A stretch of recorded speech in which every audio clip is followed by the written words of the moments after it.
was born in Adelaide, grew up in an environment where it was fairly strong family ties and kinship with other members of the community. I remember growing up sort of like spending a lot of time on the River Murray in South Australia, as well as just being surrounded by a lot of uncles and aunties.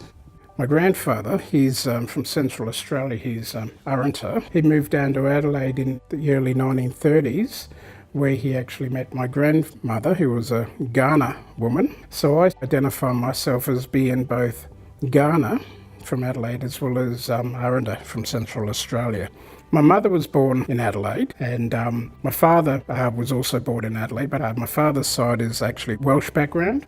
Even though I've been brought up purely as an Aboriginal person, I still recognise the identity that I have on my father's side. I have an older sister and 4 brothers. My younger brother, he had a disability since he was born. I have a strong attachment and understanding of the needs of our people with disabilities. Our communities, the Aboriginal community, we do not look at people who have this term that's defined as disability as being any less different or any different to other members of our community. Even though my brother had a disability, he was a very active participant in the Aboriginal community, and he showed strong leadership skills, and that leadership skills was recognised by his involvement with working with government in developing strategies. I think from his work is really the catalyst as to why I'm continuing his legacy.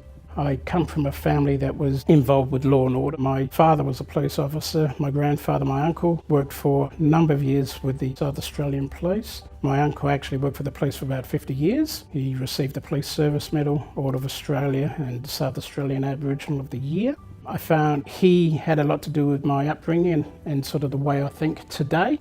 I think he really made inroads in regards to black-white relations in the state where I come from. He was a hero to the people around the region. He was actually their dreaming legend. He was a full man, a traditional man who had the knowledge of the region and of all the people. He actually liaised between the white man and the black man.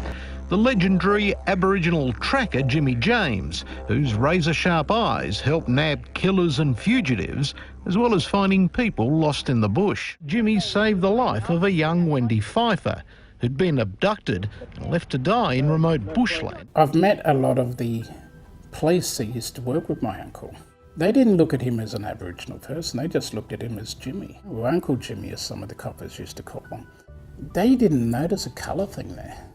As to how he would go today, I actually think he'd be more identified as an Aboriginal person today. I think sort of the respect that was given towards my uncle was reflected when he passed away back in 1991, where you had the South Australian Police doing a guard of honour.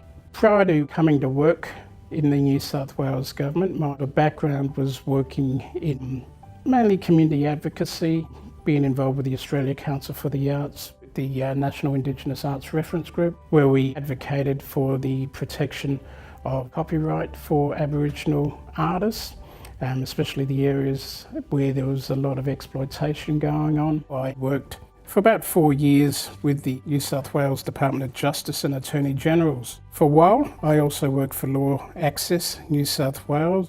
I find that the work I am currently doing with Family and Community Services, as well as what I've done elsewhere within the public service, is that it's really given me a direction of where I want to go. I'm very proud of my Aboriginal history and acknowledge the sacrifice many of our people have made. I continue to follow in my family tracks, and it is from their legacy that makes me who I am today. I always feel those who have moved on are guiding me through their spiritual presence as I continue on my journey.